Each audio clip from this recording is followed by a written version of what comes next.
Going live. Hello, hello, hello. Are we live? Welcome We to are live. Photography How and do I? Friends Live. I gotta figure out how to mute my monitoring. How you doing, Phil? Hey, Will, getting ready for the fight. I know it's been a while. I'm sorry I haven't been here for the last couple sessions. I have missed both of you, even though Sam is not here. Yeah, But Sam's not here. Sam is flying out to see Will he fight is. on Friday. You're literally in a boxing tournament. Talk about, I don't know if we talked about this. What are I you don't doing think on I have. Friday? I've kind of kept our lives separate from Photo and Friends Plus. But Yeah. tomorrow night, I'm going to be in a charity boxing match. All the information is on my Instagram if you guys Mm-hmm. want to donate to a kids' charity. And I'm actually picked a charity that I'm fighting for. It's called Room to Read. And Mm-hmm. all over the world, they provide books for kids that can't afford them or for schools that don't have access to them. And so I'm raising money for Room to Read. So tomorrow, it's at 8 p.m. Central Standard Time in Nashville, Tennessee, and you Yep. can buy the link online if you want to watch, donate some money. But yeah, been focused on that. Yep, that's awesome. Yeah, I'm excited to be watching you on the stream. I'll be rooting for you and hope you don't get any teeth knocked out. I'll have a mouth guard on. We'll be fine. But the other guy I'm fighting is actually also a photographer and videographer. So I actually want to see if he'll come on the show, come on our live stream at some point. We can talk about it and we can talk about camera stuff. That'd be cool. Yeah, afterwards.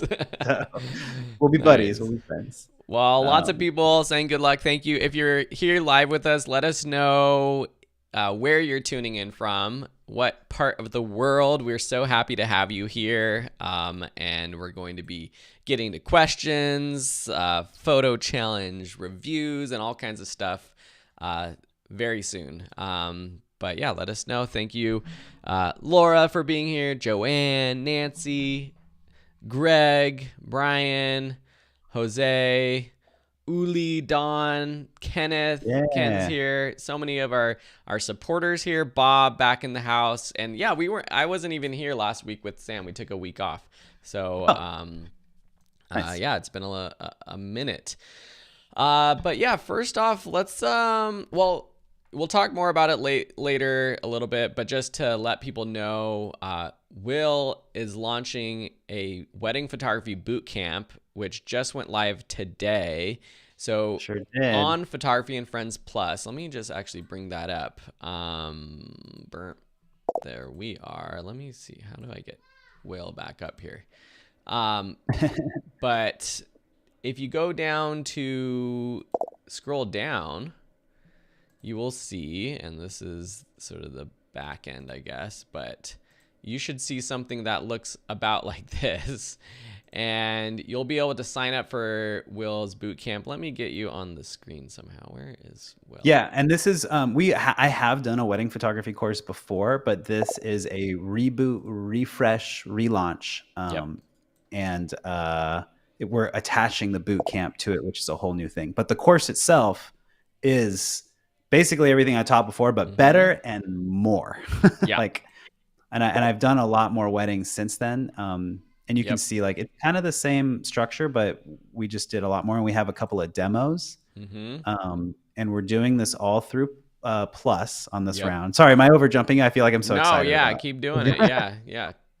But with this launch, with this reboot, I am offering a boot camp. And basically, it's going to be a boot camp where I'm capping it at 20 people. And we're going to have we're going to have 4 live streams where I'm going to be able to interact with you directly through Zoom. So if you buy the class now, that comes with it. And we'll get some more one-on-one attention with you and me as a wedding photographer. So Yeah. I'm And there's a excited about discussion board. So if you're taking the class all for the the other next things. couple months, you could ask questions directly to Will here. And yeah, we're capping it at 20 members. We've already got a few members in there. So shout out to Sandra, Laura, and David, who are our first members. So there's 17 more spots. But if you go to plus.photography and friends and just hit the course button, you can join there. So we'll talk a little bit more about that later. Maybe talk about just wedding photography in general, but shout outs to all of our members. Don, what are you having problems with? I see in the chat. Welcome. Phyllis from Cape Town, South Africa. Joanne from Alberta, Canada. Wow, nice. We've got MMK 2410 in Germany. Awesome. Priya in San Jose. Michael, shout out from Massachusetts. Laura from Chicago. Laura, one of our founding members of old time members of the Plus community. Yeah, Laura joined Jessica, the group. Ryan. Yeah, Phil, do you have a link to the boot camp that we Oh could? I yeah, let think me you have. just. That would be so I know. smart of me. Or it's a separate one because we're launching it through Photo and Friends Plus. And that's kind of the whole idea of having Photo and Friends Plus as a community, is that this will be the first place where we start launching things that we're doing. So you get access to that before it goes to like Udemy or Video School or wherever. Yeah. So you'll see it there. Yeah. So make sure to join the free Photo Friends Plus community. Yeah. So much. We're almost at 500 members. Maybe we'll get to 500 today. So that's great. Join Plus. So speaking of that, let's get into the photo challenges. We missed the last week's live stream, so we didn't get to go over the shallow depth of field challenge and the dramatic lighting. So we'll start with dramatic lighting. And let me bring that up. Today, what we're going to do is we're going to start with our favorite photos, a few favorite photos, and then we're going to start a timer and go through as many as possible. But first off, thank you to everyone who did post photos to dramatic lighting. There are so many great photos, a lot with like this like one sort of key light style of photography. Will, was there one that you wanted me to bring up that you really liked? That one. This one? Yeah, sorry. Yeah. So it's so funny. I was like waiting for you to get to it. That by Erwin Zapata, right? Yeah. This kind of photo is something that like really sort of like opens my eyes to photography. And I think when you realize that you can do things like this, it changes your dynamic creativity. Basically what he's doing here is he's exposing to the light that's outside, and it's causing this really nice, wrap around this kid's face and highlight on this kid's face, and you're letting the dark fall into just shadow, right? And I think when you're beginning photography or you don't know anything about photography, you want everything to be bright, right? You like, we want to see everything. Like, sure, that's what iPhones and GoPros and mobile cameras typically do, or like a disposable camera. Everything's bright, but it doesn't need to be. And you can create emotion and mood by just exposing to one light source. And that's dramatic, which makes it more interesting and more fun to look at. And it says more. And I feel like this is like such a good example of that. So like he's exposing to the outdoor light and letting the dark just fall. Like we don't need to see the detail in the back of her head to get the vibe that's going on here. And that's what you're capable of doing.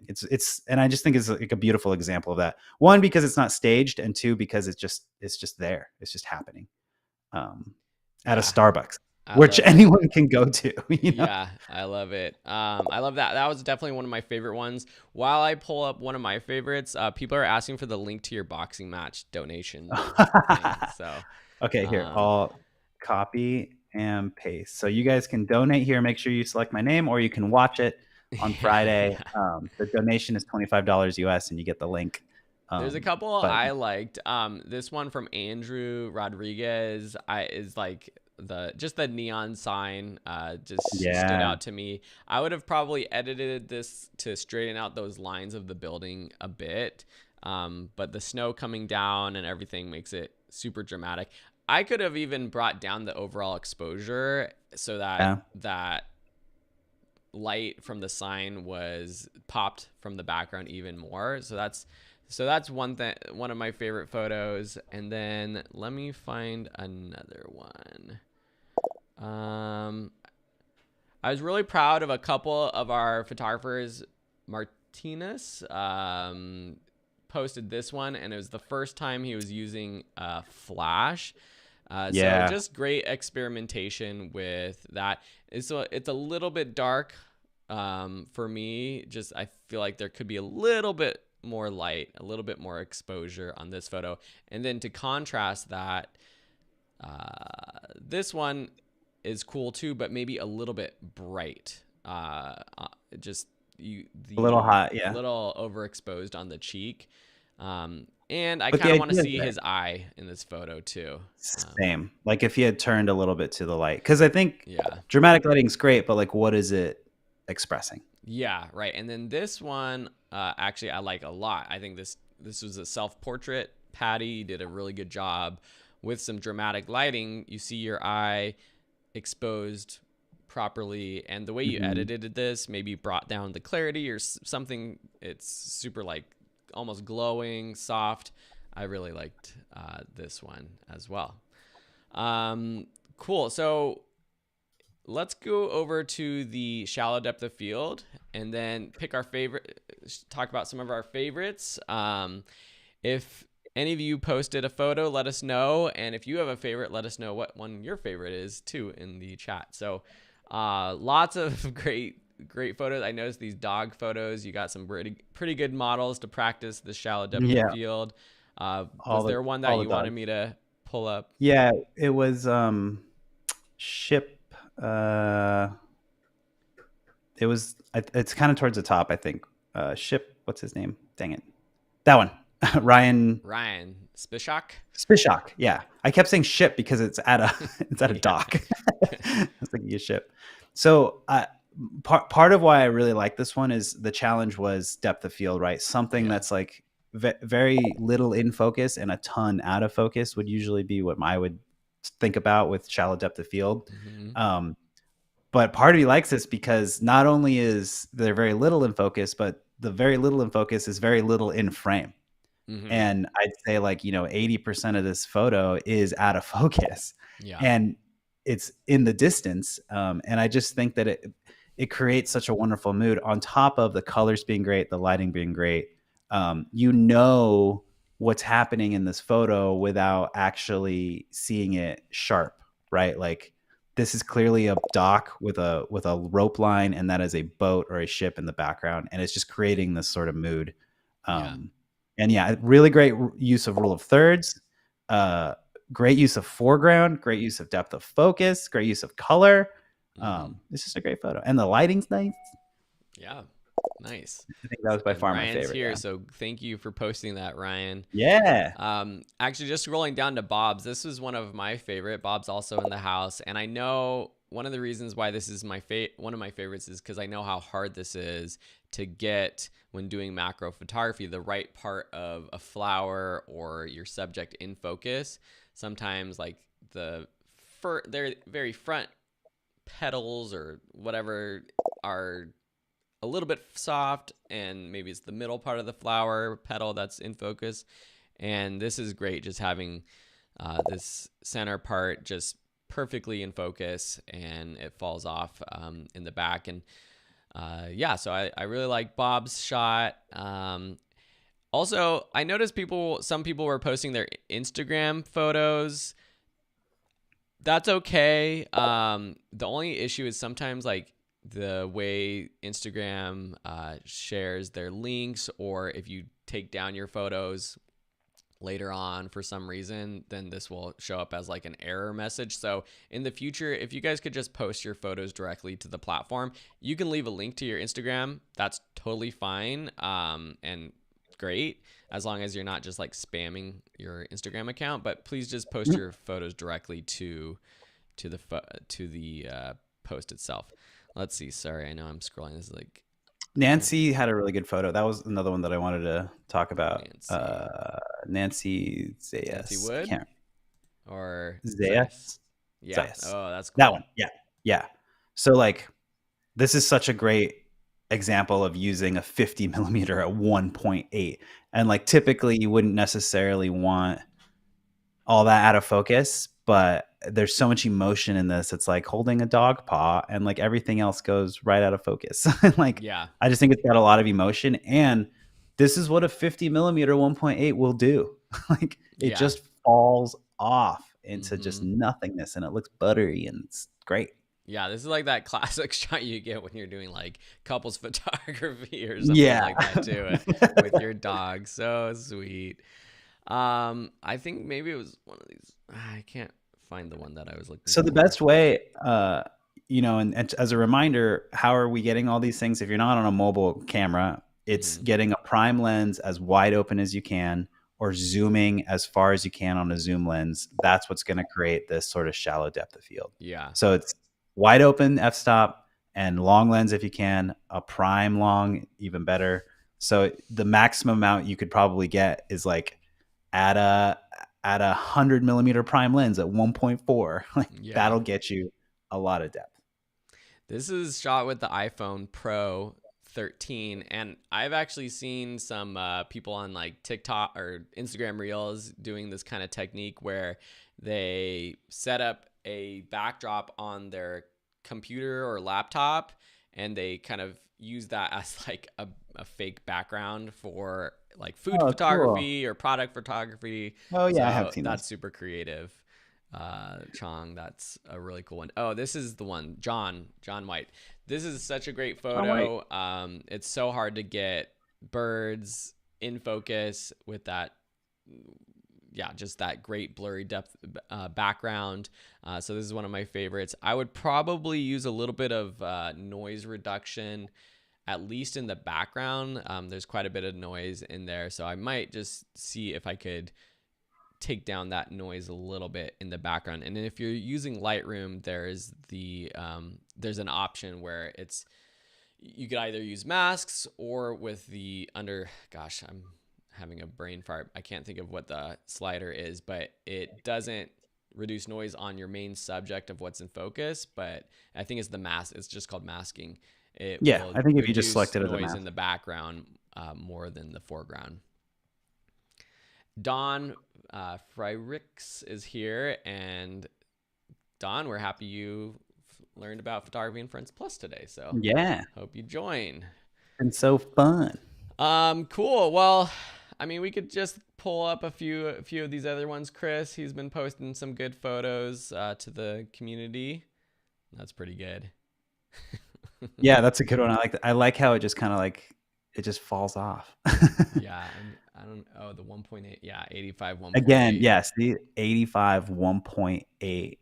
And it's funny because you look at the 85 versus the 50, and like you see what they call as like circles of confusion, or like Mm-hmm. what does your lens out of focus area look like? And as you guys get more advanced in that, do you like the way the out of focus looks like on a 50 or an 85? Like Yeah. this is a little chunkier. You see how there's like a little bit more Yeah. harder shape. And this photo, I would say, is a little bit dark, and I would probably want to like tilt down just a little bit to get like this petal in there. I don't know what was below this frame, but that would be my critique. Jose Torres mentions the background select stitcher from Lightroom. Yeah, now Lightroom has all those great mask options where you can just like select the background, which is super cool, and then just reduce the noise that way. Yeah. Brian posted this one. This one's a solid photo, but it's just slightly out of focus. The sharp part. And you know that might be due to the shutter or Yeah, that I bug think is it's moving probably really fast. it looks more like motion blur than just being Yeah. out of focus from the aperture. Yeah, One two also, thousandth of a second though. if you wanted to select the background too, you can turn down the texture in Lightroom Mm-hmm. Classic. That'll help blur things out. That doesn't make it look soft. It just makes it look out of focus more. Yeah, very one of our other founding members posting this one. Great color. Interesting. I kind of wish that we could almost see more of what's in the background. A Like I bubble. see the Yeah. bubble. I see looks like this guy has that giant sort of bubble wand, and our sort of subject, like who's the subject of this photo? Is it this guy with the hat, or could it have been more the bubble wand master in the background Ooh. if even if it was out of focus, you know? Yeah, you could still see the guy out of focus, or like shift it a little bit more to the. I don't know, or Yeah. widen out. I do want to see more of the bubble though. Yeah, yeah, for sure. This looks like a horse. Yeah, this one was cool. Like this is a really good example of like you can see exactly where your focus is falling off, right? Like it's just Yeah. literally this like vertical strip of the eyeball, and then it just dissipates quickly. Yeah. I'm going to bounce back over to the dramatic lighting for just a couple. I Yeah. know Gianluca posted one I wanted to just give him props for. Oh This yeah. one was really cool with the just crazy shadow. You know, sometimes you might be in this situation, be like, wow, this lighting is terrible right now. But Yeah. you pop on a black and white filter, boost the contrast a bit, make sure that your subject's kind of in the right spot to get their parts of their face in that light, and it's a pretty cool photo actually. I think it's a great photo, and Jean-Luc has been so good with his black and whites ever Yeah. since he's joined Photo and Friends Plus. Yep. I think I'm gonna critique him a little bit because I know he can take it, Yep. but this would be even better, Gianluca, if you flattened out the horizon in the background, made it straight, because that horizontal line works so well with the lighting lines that you're Mm-hmm. using in the dramatic light. And Mm-hmm. then again, maybe upping the contrast a little bit because that's the whole point of the dramatic lighting, is being dramatic. But it's such a great idea and a great shot Yeah. with this kind of lighting. Gianluca, thank you for participating. That one's good too, Nancy, Nancy's. another one.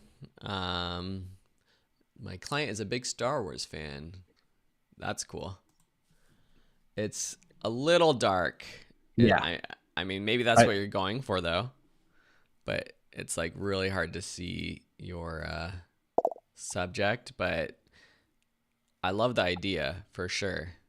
Do you like seeing the? I mean, I don't know how you would have gotten this photo, but do you like seeing the light stick in here or? I mean, if you're a Star Wars fan, I understand that it's supposed to be a lightsaber, I suppose. Yeah, yeah, But if that's the case, I would either in Photoshop extend the light so it goes up through yeah, the top of the yeah, frame, or yeah, crop it so it's just her face, yeah. or crop it, just the top and the bottom so it's just the hand. Yeah, yeah, you already did. I didn't get that far. But I do think that in this case, the dramatic lighting is exposing for the source itself Hmm. versus the lighting that it's putting off. Right. So I think exposing for the light that's being put off would probably serve this photo better than exposing for the light source, and it would just brighten up the light source, which is Yeah. already too bright. So, Yeah. um, yeah, that Cool. would be a step in the right direction. Don I has see. a question Yeah. about the depth of field. Is a prime lens worth the cost to get that better depth of focus, or use the 18 to 55 kit lens and adjust in Lightroom? Um, Oh. I think the 18 to 55 lenses, the kit lenses, are probably the least capable of creating depth of focus than any other lens you're going to buy. Mm-hmm. So if you want the aesthetic to be shallow depth of field, I think it's worth the money getting a more professional lens, and that's just leveling up. Like you don't need an 18 to, you don't need a prime lens or whatever. You don't need it to be shallow depth of field if that's your look, your style. Yeah. You can do it in Lightroom, but you're creating a lot more work for yourself, for one, and two, for a trained eye, you'll be able to tell most of the time. Yeah. Yeah. I think. I mean, yeah. That's like for a beginner going to more advanced look, more professional artistic look, getting a prime lens that has that nice bokeh in the background. And I'm going to bring up this photo just to again cuz you can really see it. See like how there's like these like circles, you can literally see the circles of light coming through, and that's what you're going to get with a lens compared to just blurring something out in Lightroom. In Lightroom, you're Right. not going to get like the actual shallow depth of field look like this. It's just going to start to get blurry, which is kind of cool. I mean, it's kind of like what we're seeing on iPhones when you get a blurry background. It's just like blurring it out rather than getting the actual look from a lens. But that's Is there a great question. is there one with like lights in the background? There, there I think wasn't. I, I'm surprised. Yeah, I because I was couldn't looking for find that. one that showed that, but I have a great video guide. I'm gonna try to see if I bet you do, because like having that prime lens or having that long lens with the opened up f stop is really great, because those like lights in the far distance or whatever will create the shape of your aperture basically inside your lens, and yeah, that's a look too. So like you can kind of create that look through whatever lenses you have, and you know I think that's also worth. There you go. yeah. Check out this. Go to my YouTube channel and check out how does bokeh get its shape. I'll Look at post a our link. friend Mr. Shakespeare. Yeah, Bill is still there, hanging out. Always the great patient model. But this video talks a lot about how different lenses can have different shapes. You can Exactly. see there like 80 millimeter versus the 56, and then at different apertures as well. And You that's can not get different something you shape. can very easily do in Lightroom or Photoshop, Yeah. unless Cool. Well, you're an I expert. think let's get to any other questions that we have. Yeah. Q&A. Let's go. But thank you to everyone who posted photos. This week we're doing the challenge is freeze frame. Your friends. So Yep. post your freeze frame photos and get There's out always there, some good ones. capture some action, and we'll be talking about it next week. What are the chances of me finding that Bill Shakespeare on Amazon, or you shipping that to me so I can continue with my flash Oh, lighting course that I'm going to do at the end of the oh month? yeah. If you need a model, I'll find the product link on Yeah. Amazon. I need them. I mean, he's kind of been in all of our most important courses. Like I need to have It's him. true, but you said Sam was gonna come out and film with you. Oh, good He point. needs to be. I think you need a real model for this I class. do. But Sam's got to do the video part. Yeah. For anyone that's wondering what we're talking about, I'm going to be creating a flash and lighting photography course finally. Yeah, So yeah, that's coming I out just like Bill soon. Shakespeare. Lots of great stuff. Big shout out to all of our supporters. As always, these are our members who pay the $5 a month to just to say thank you for what we do, and just super excited that you're with us, supporting us. It means a lot. You can do that on the Plus platform by going to the supporters section, or there's a link that says how to become a supporter at the top. So thank you as always to everyone. Yeah. Thank you guys for doing that. And like a part of that too is that like we see those posts before we see anything else. So you're basically helping us keep the lights on. So We thank you. almost have enough supporters to pay for the Circle platform we Oh, use great. every So we month won't be losing money to on do it. this. Not yet, but we're almost there. So become a supporter. That's awesome. Join Will's wedding photography bootcamp. Yeah. But anyways, yeah, who has questions? We can take your questions now. There were a couple in the community that we can get to as well. But if you have questions right now, let us know if you have any questions. Yeah. And that's any photography questions, any photography business questions. We'll take questions about video too Yep. sometimes. So if you guys have any gear questions, editing, Has Phil, anyone had any like wins this week? Does anyone yeah, want to share anything you've done this week photography wise that was fun as well? Let us know in the chat. While people are coming up with all those dying questions that you have, there was a question in Plus that we can bring up. This is just a question from Ellen on self-portraits. Any forward. advice for taking self-portraits? Uh, I think the don't know. issue is light with focus and also lighting. So the one thing that I've done whenever I've done this in the recent past, which I have taken some self-portraits for business stuff and all kinds of stuff, I do use the app that comes with my Fuji camera. I feel like most mirrorless and DSLR cameras that have been made in the past 5+ years have an app and have an option to connect with a phone.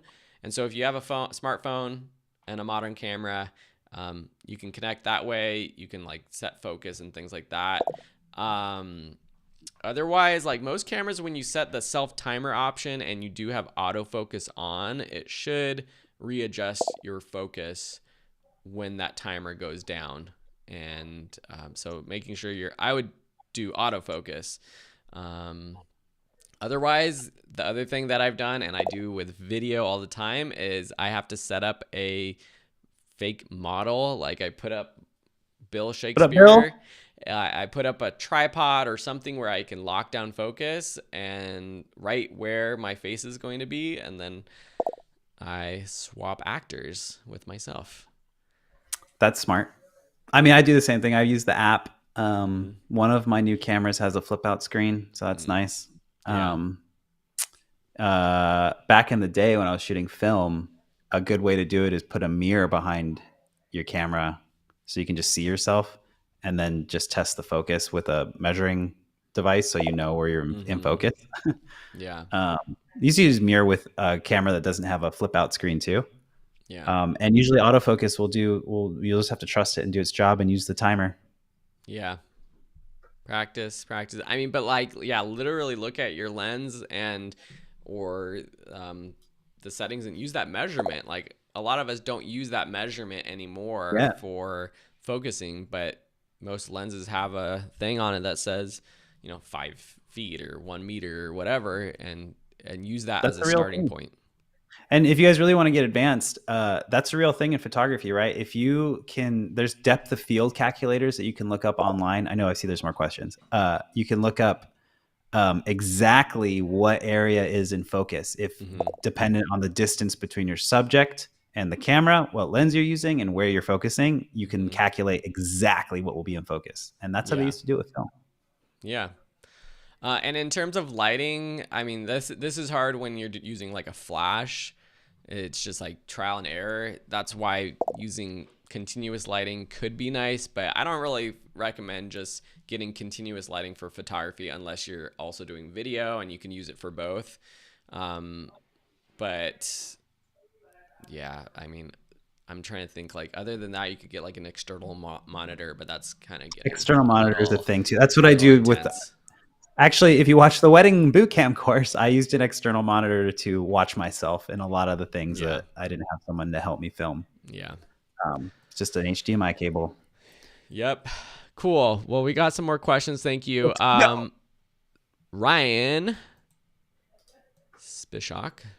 If you're releasing your images for a business to use, do you use a standard template or just send them and tell them they're free to use them? I'm guessing you're asking like a licensing template or something, like how they can use them. Mm.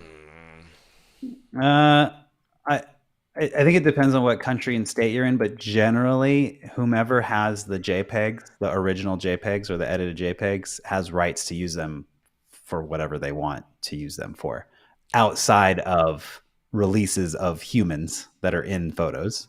Mm-hmm. That you have to actually get like a template or a proper signature if a business is using them for promotion.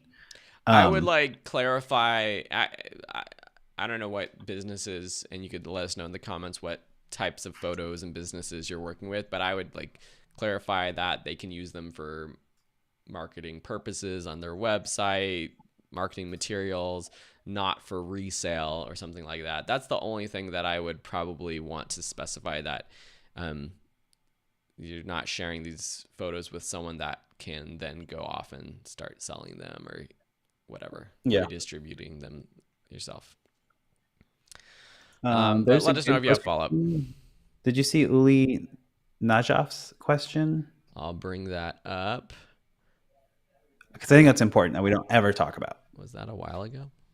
Yeah, it was after me saying sounds good. Her question was, how do you manage physical pressure during the events? I got elbow sprain after one of my events. Do you have any approach to it? Thank you. Mm, Um, I think honestly, stretching a lot is huge. Taking care of your body is huge. Being comfortable is huge. Advil's great, but shooting as an event photographer is wildly physical job, and it will strain you. And honestly, back in the day, it's part of the reason I switched from full frame cameras to mirrorless cameras, because I was shooting weddings for 6, 8, 12 hours a day. And these big full frame cameras were hurting my joints. They're stressing my back out. I was starting to get a pinch in my shoulder blade from just holding my cameras up all the time. And switching the mirrorless cameras helped out a lot. Mirrorless cropped cameras, that's why I switched to Fuji in the first place, was Yeah. that it just alleviated some of the pain. So figuring a way to get maybe lighter gear, stretching, honestly, working out. I know it sounds cheesy, but your biceps actually can help you hold your camera out. And it's weird because I've been training for this boxing match and Yeah. I had to shoot something last week, and for the first time I was like, I have no pain in my upper body because I just have built the muscles up. And so honestly, it takes a little bit of physical strength. Lots of water, comfortable shoes, all that stuff, and then stretching for your elbow. That would probably help a lot. But Cool. yeah. Hope that helps. Bob is interested in our take on auto ISO. He hasn't had very good Ooh. luck using it.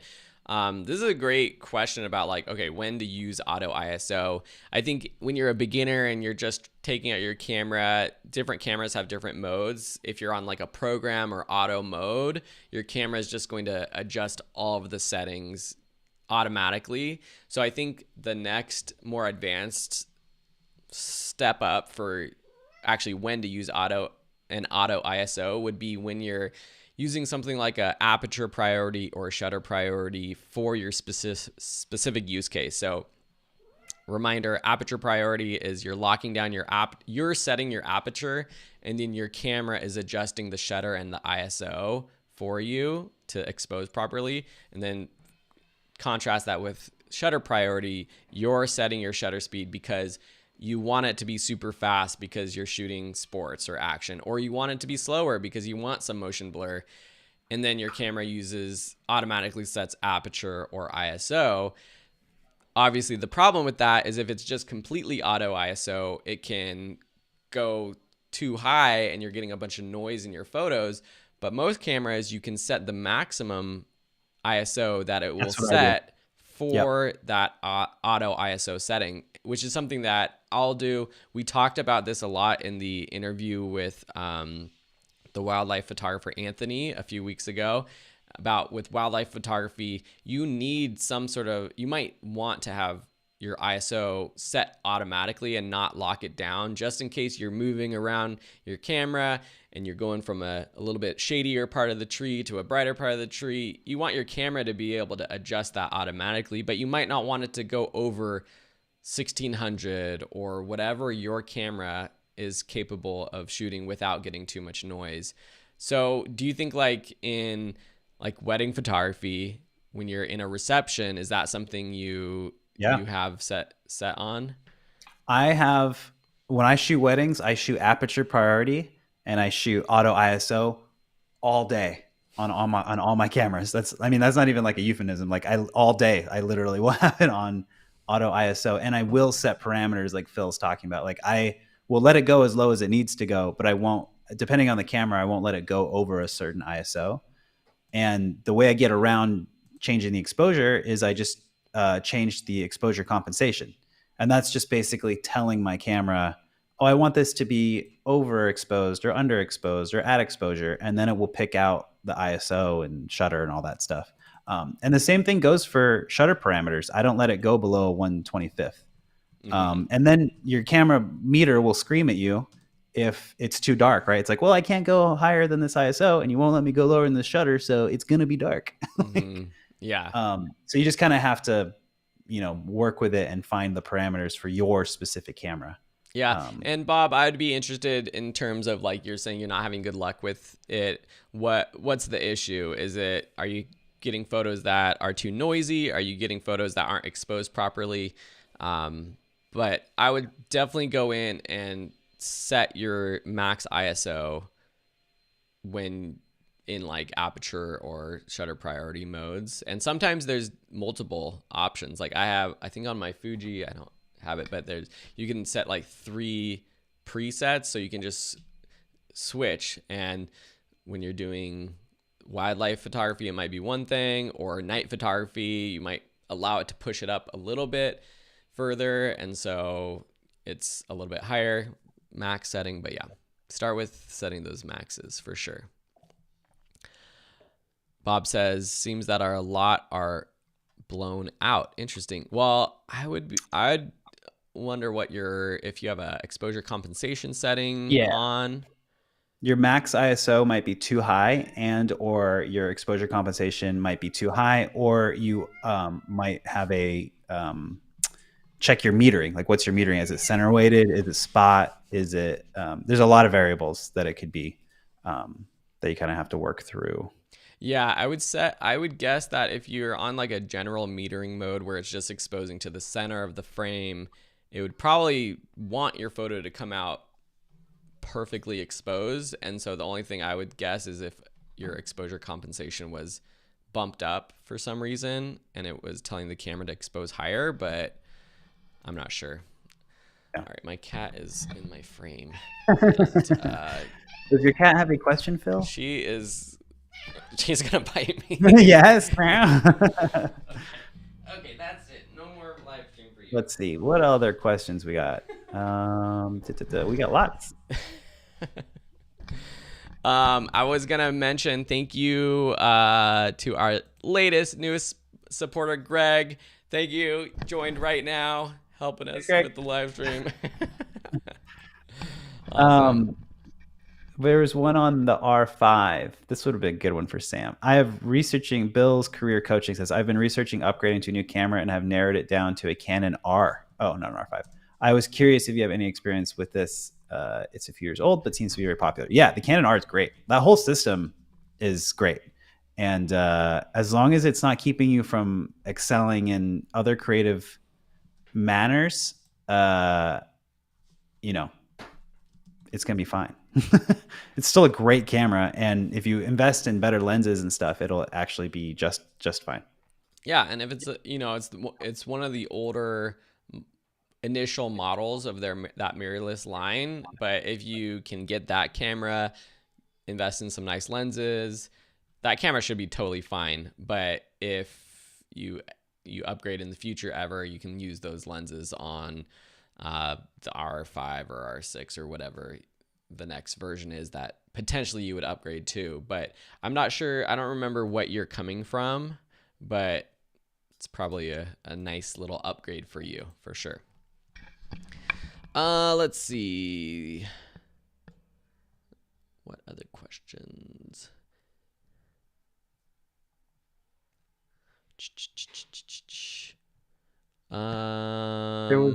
Shimmerlink asks, a good program for editing video from GoPro for YouTube. I mean, in terms of editing GoPro specifically, I would just personally be editing with Adobe Premiere Pro for all my stuff, even if it's a GoPro or not. I know GoPro has was it the Splice app? Yeah, Splice might be its own thing unless they absorb it. Yeah. Editor. Honestly, like, you can edit GoPros in any editing. Quick is the one. Sorry. Quick. But yeah, you can just edit with anything. I will mention I went through the Video School website this past week, and I finally updated all the categories for our courses. I was putting like programming courses under design because I didn't have anything. So if you're interested in the Premiere Pro course, just head over to videoschool.com, hit the video tab, and you can find that Premiere Pro. There's an earlier question from Big Z Fam that is associated with that. Is there a crash course on Lightroom? Oh my gosh, yes. It always surprises me, not to toot my own horn or our own horns, but I'm like, when people join Photography and Friends and they're like, is there a course on photography that you suggest? And I'm like, how did you hear about us?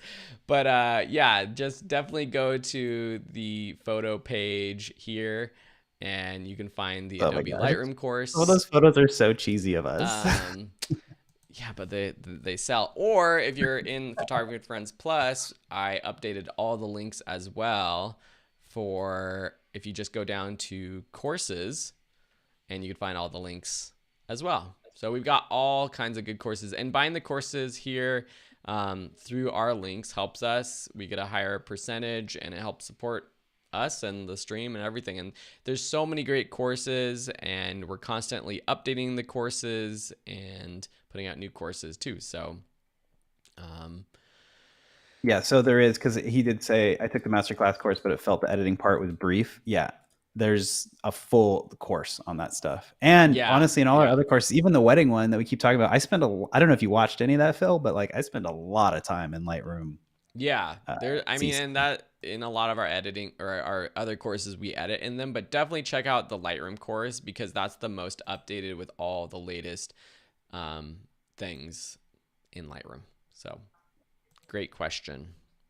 Allows us to pitch our courses a Another one. little I bit have a more. Nikon DSLR. I saw how to use a Canon DSLR course. I'm learning to use my camera. Do you have any courses for the Nikon DSLR camera? I believe we do, Oh, the right? Nikon DSLR. Yes. So those Yeah, are I did courses that if you are getting mirrorless cameras, I would not suggest these courses. But let's see, where are we? Oh my There's my gosh, face. Will has Yeah. a Nikon DSLR class. That's amazing.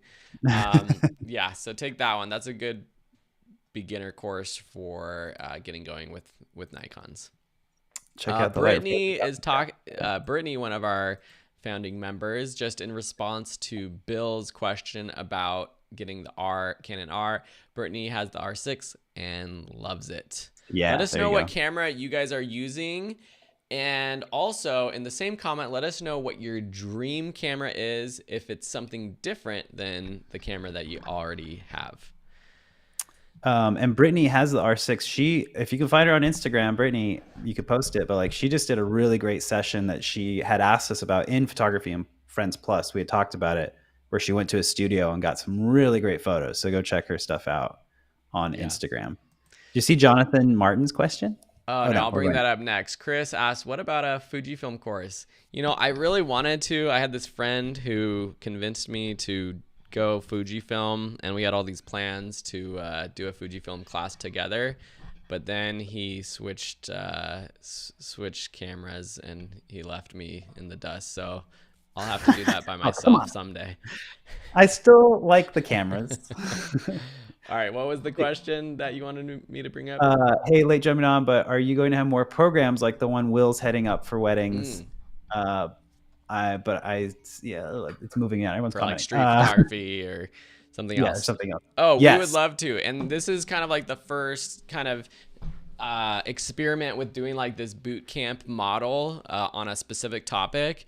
And Will and Sam and I have talked about like if this is successful and good for you as students, then we would love to do this. We know the courses are fun, they're great. We want them to be a way that anybody can learn a topic, but we also know like having that cohort based boot camp learning can be better. Yes. And so yeah, we're gonna see what this does, and we were thinking that maybe we'd even rotate the boot camps throughout the year, so we'd be running a wedding photography boot camp next year as well for new members, and we would love to do like a street photography or anything else. If you have suggestions on a boot camp you would be interested in, let us know, and we'll prioritize those.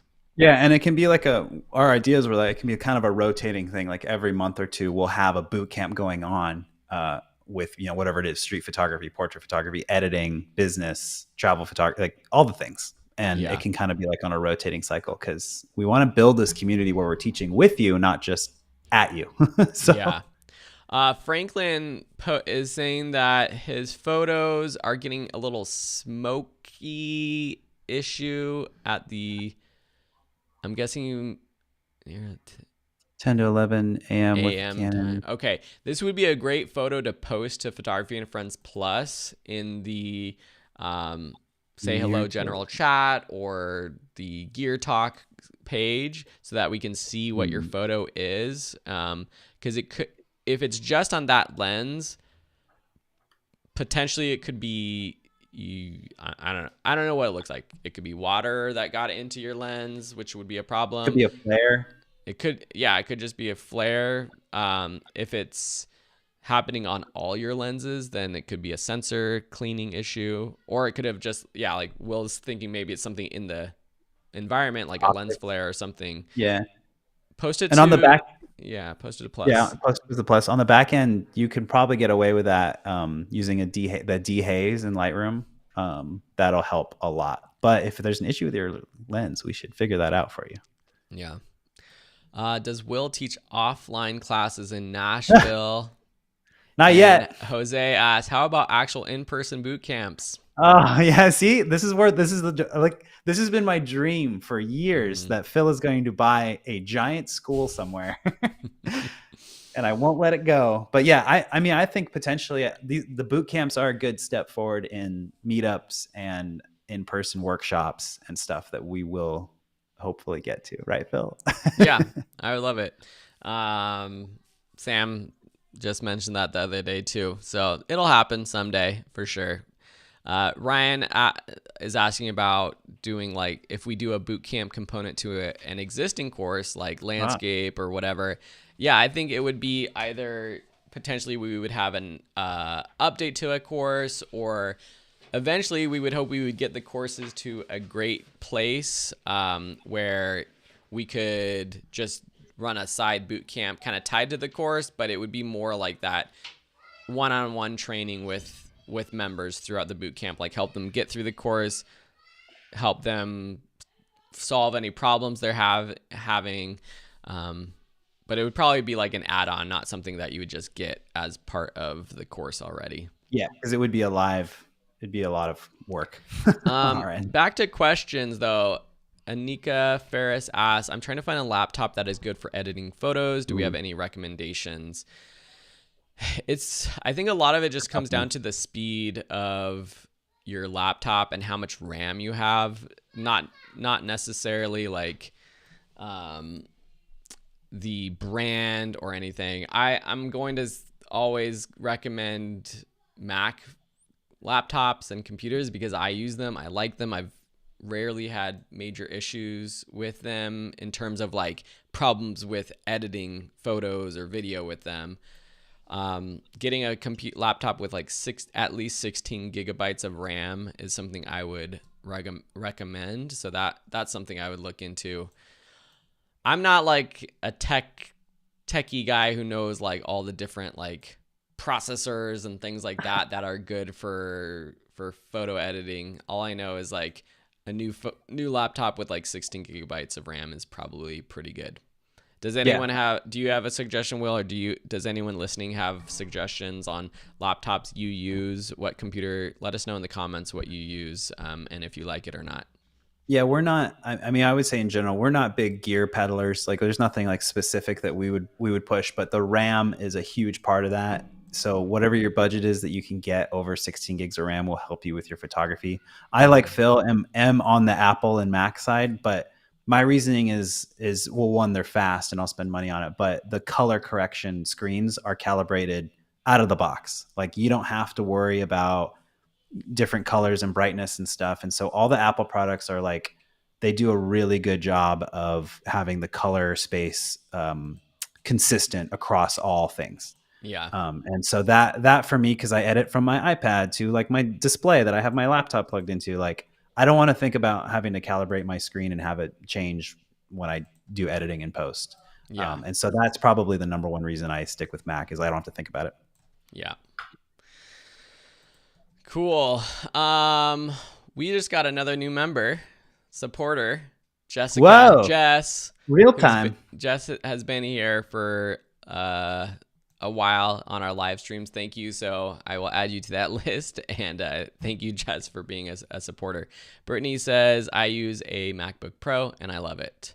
Yeah, I have a MacBook Pro as well. Yeah.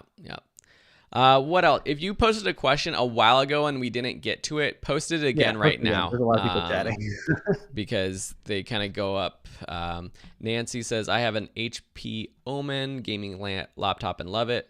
Oh, those are great too. I've heard good things about how fast those computers are, and that comes with a good video card as well, because the gaming computers will have a fast video processor, which is important. But all the Macs have pretty solid cards for that. So yeah. Yeah, Windows laptops, one with a dedicated graphics card. Exactly. Yeah, that's the whole point. And Windows computers are great, and Dell computers are like all these computers are great. It's not that Mac is like better or not. It's just what your budget is and what you feel like is important to you. I honestly think as like a professional photographer or creative, Apple is probably going to be the best way to go. As a hobbyist, whatever you can afford as a budget with fast RAM and works for you. Yeah, but I think we say that because we use Mac. I think that you could be a professional and use a PC for sure. Totally, So totally. thanks, Jess. Appreciate it. All right, let's see. Jonathan also adds that they're using a Dell XPS 15. Works as And my well as M1 Mac their Pro. M1 Mac Pro. Yep, So totally. that's awesome. Any other questions? We've got like a few minutes left. Actually, Will, how about you just talk a little bit more about wedding photography and Oh why yeah, someone should be a wedding wedding photography. photographer? Why you should be wedding photography. Let me just sum that up in 30 seconds. Yeah. I've been shooting weddings since I could basically use a camera, and that's all the way since high school. I remember assisting a wedding photographer on film. I would have to load cameras while we were at the wedding, but it has always been a side hustle. It has always been a way to hone my skills in, and it has always been something I can do helpful for my family and my friends and my community.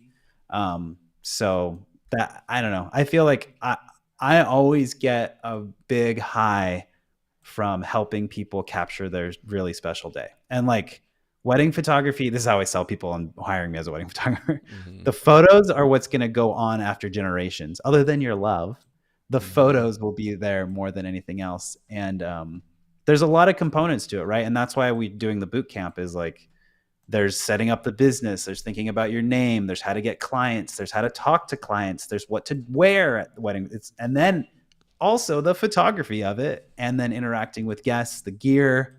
I go all over all this stuff in the class. And in the boot camp specifically, I want to like talk to everyone, know what their goals are, give them my own personal experiences, what I'm doing, and hopefully relate to them, and then go over some basic photography stuff and how to get through it. Because I have been shooting weddings now for 15 years, and you learn a lot from doing it, but when you're starting out, it is incredibly overwhelming. Yeah. And so I think having the help, I think, is good. And we already have, before you sign up, make sure to look at those Zoom times, because those are set in stone for my work as well. Yeah. And it'll also come with the meetings, the course, and the discussion board, which will be my priority to look at while I am on the move for the next couple months. So we can talk specifically about whatever your wedding stuff is. I'm going to share some of my wedding photos, my experiences as a second shooter, all the things. But Yeah. I don't know. Wedding photography is just a skill that you can really carry through you in your life. And it translates to every type of photography, right? It's portrait photography, it's event photography, it's nighttime photography, it's, candid street photography in a ton of ways. I mean, also it just for, I want you to answer this question. The Big Z fam asks, how do you know when you're ready for wedding photography? That's a great question, but it's a skill that you can start making good money with your photography from. And it's a recession proof skill that people are always going to be getting married, always want photos. And it's a skill you could use anywhere around the world. If you move, or anyone around the world taking our courses who wants to make money as a photographer, there's going to be people wanting wedding photographers. So in terms of like, wanting to make money and be a professional photographer, it's probably one of the best ways to have a full-time income as a photographer, because if you start and you build up your resume and your portfolio and your connections and the word of mouth, it is a way that you can make really good money as a photographer too. And I know we'll kind of mention this already, but it's like an important thing. It's an important type of photography where you're truly making people like happy and being a part of such a special people are moment. very appreciative of when you capture these moments. I don't think you will know when you are ready to do wedding photography. I think that you kind of just have to go for it. I shot as a second shooter a ton before I took on a wedding of my own, and then I shot with a business partner for a very long time. And you'll start to develop it, and you'll know. I mean, you won't know, but you'll understand that you're capable of doing it. You kind of just have to go and like try it, and especially for friends, take a camera with you to actual weddings that you're attending. Chris Esqueta asked, "Do I shoot solo?" Yes, I do shoot solo for weddings. The biggest solo wedding I've shot was probably around 100 people.